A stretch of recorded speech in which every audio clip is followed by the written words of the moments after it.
Did you know the Cayman Islands are part of the Greater Antilles, even though they're in the Antilles? For the Cayman Islands being such a small piece of land, they have loads of cool facts and interesting history. Their GDP per capita is 43,800. Why, you say? Well, the Cayman Islands are very good at business and they know how to use their land right. Although they love to party and have fun, they also have to work. They have beautiful beaches, a clear blue ocean, turtle farms, scuba diving, and shopping, and many great sites for tourists. Now to the history. The Cayman Islands had many settlers, including pirates, sailors, and people from Jamaica's army who accidentally ended up there. My focus question that I will be showcasing is what is the Cayman Islands history and who are the founders and settlers. Once again, the Cayman Islands is such a small piece of land, but they have lots of cool history. On May 10, 1503, Christopher Columbus sighted the islands but never stopped to settle. In 1586, Sir Francis Drake was the first recorded settlement on the Cayman Islands. In 1665, the next settler, Bowden, lived there and had one kid in 1661. In 1670, Britain took over the islands with the Treaty of Madrid, but it was somewhat unsuccessful because pirates would attack and use them as their base. In 1730, there was a permanent settlement of an English-speaking population. In 1734, the governor of Jamaica decided to bring slaves over from Africa. In 1833, slaves were abolished and never used again on the islands. In 1863, the Cayman Islands were under control of Jamaica. Then, in 1962, Jamaica stopped ruling the islands and gave it to the British. The British liked the Cayman Islands because they had nice beaches, warm weather, and plus, Jamaica didn't want it anymore. Christopher Columbus saw the Cayman Islands on May 10, 1503. His ships were blown off course by strong winds. He saw two small islands full of turtles named the Las Tortugas, Spanish for the turtles. It was the presence of the marine crocodile, however, in 1530 that gave the islands their name, after the Carib word Cayman is. The capital, Georgetown, is named after King George III of England. Government. The Cayman Islands is a British overseas territory that have had many different governments, but right now they are a democracy. The government is just like ours. They have a premier, much like our president. They have two-party system, which is similar to our Democratic and Republican parties. They also have three branches of government: judicial, executive, and legislative. Welcome, travelers. Now that you've learned about the settling of the Cayman Islands, now let's delve into the economy of the Cayman Islands. First settled in 1658 by two Welshmen, the Cayman Islands have a very diverse and ever-changing economy, even with their only 58,000 people. Today in the three islands, there's a tax-free status which draws several banking corporations and other companies to be based in the Cayman Islands. And even more impressive, roughly 70% of their GDP comes from tourism. The 110-square-mile country has a GDP per capita of around $43,800. Its largest industries are tourism, with almost 80% of their labor force working in services to help with the tourism, and in banking. The tax-free status has definitely helped the Cayman Islands make money because of all the companies flocking to their shores, especially banking corporations. In the early start of 2015, there was a giant oil glut in the Middle East, causing oil prices to drop. This was a big help in the United States, dropping oil prices to under $2 per gallon. However, this was not as big of an effect in the Caymans. Because everyone wanted to lease a barge to ship oil to their country, the prices to lease a barge had gone up. So overall, the prices stayed about the same because leasing a barge was more costing, but oil prices were much less expensive. However, throughout history, the Caymans haven't had such big banking or tourism industries, so what have the Cayman Islands industries throughout history been? To key us in on this answer, let's look into the history of the Cayman Islands and who were the first settlers. This may be the ultimate way to discover how the Cayman Islands are such a profitable country with their tourism. The Caribbean has a strong history of slavery, with the Europeans taking the Africans on their ships and taking them to these Caribbean islands to work on cotton and sugar plantations, but not so in the Cayman Islands. Unlike all the other Caribbean countries, the Caymans abolished slavery nearly a century after it had started. and slaves were likely brought with the first English land grants in the early 1700s, but slavery was soon abolished in 1833.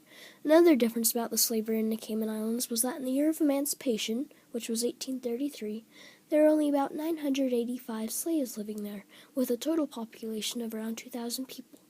This is very odd compared to other Caribbean countries who had slavery, where the ratio of slaves to freemen was about 10 to 1, but the Cayman Islands ratio is about 1 to 1.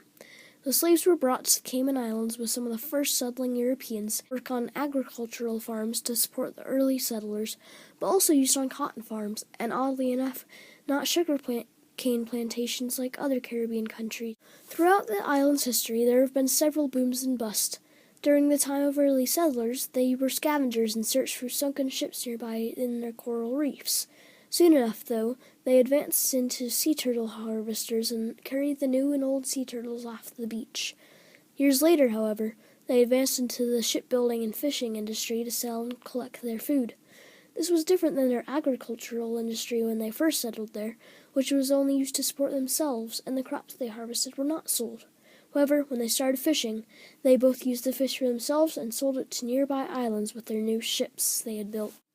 And because there were never any native people on the Cayman Islands before the Europeans arrived, there was no government or economy before the Europeans came there. For example, Christopher Columbus was the first known person to discover the Caymans when he went on his journey across the Atlantic. When he and his crew, which included his son, passed by the Cayman Islands, his son wrote on May 10, 1503, "We were in sight of 2 small low islands, filled with tortoises, as was the sea all about." When they were passing by, they saw no signs of any native people at all, and Columbus named the islands Las Tortugas after the large number of sea turtles he saw there. Although they sailed right on by, Columbus was still the first person to discover the Cayman Islands, and therefore the first settlers that had been notified of these islands were, undoubtedly, other Europeans. This example is just like the influence Europe has had on the Cayman's economy and government. Because they are a British territory, their higher-up economic and governmental choices are made by the highest people in the United Kingdom, the King, Queen, and the Prime Minister. Although the Cayman Islands have a small government of their own, the UK's Prime Minister has the most power and makes the most choices in the Cayman Islands. Today we went on a wondrous journey, very similar to Columbus's, learning new things left and right about the Cayman's economy. But the Cayman Islands' economy can always change, and we never know what will happen. Although, today in the Caymans, their 2 biggest industries are tourism and banking. Tourism is a great pick for the Cayman Islands to focus on, because their white sandy beaches and blue waters are an amazing tourist stop. Well, now that we have sailed the seas of learning about the settlers and the economy of the Cayman Islands, let us go on a new journey about their culture. Introduction. The Cayman Islands have some of the best beaches in North America and South America. This is true because their beaches are white and they have turquoise water. The culture in Cayman Islands is amazing and unique. The geography in Cayman Islands is very interesting. How does geography influence the culture on Cayman Islands? The people in Cayman Islands have an amazing culture, and the geography makes it even more extraordinary. Geography. The geography of the Cayman Islands is amazing because of all the rocky landscapes, the Gulf of Cayman, the 2 other islands in Cayman called Little Cayman and Cayman Brac, and the amazing landscape. The rocky landscapes in Cayman Islands come from the same way that Hawaii was formed, underwater volcanoes. Scientists still don't know that much about underwater volcanoes. The Gulf of Cayman is located on the big island of Cayman. The Gulf of Cayman is really shallow, and normally boats don't go out the Gulf of Cayman. But what's really special about this is that it holds something called Stingray City. Stingray City is the most shallow part of the Gulf. It is right before the depths of the sea. It is full of stingrays. People go on tours out where the stingrays are and can touch them and look at them. The 2 other islands in Cayman are called Cayman Brac and Little Cayman. They are both very interesting, and not a lot of people live there. The reason is there's not a lot of people that live there is that there's not enough room for a town and there's not enough resources. But the geography in Cayman Islands is very extraordinary, and everyone should get a chance to see it. Culture. The culture in Cayman Islands is very unique, and it is very important to Cayman Islands. The main influences on the culture of the Cayman Islands comes from the United Kingdom, North America, and Jamaica. In total, there are approximately 113 nationalities, on the 3 islands that make up the country. The total population of the Cayman Islands consists of just over 55,000 people, spread throughout the island group, with the majority of the people found on Grand Cayman.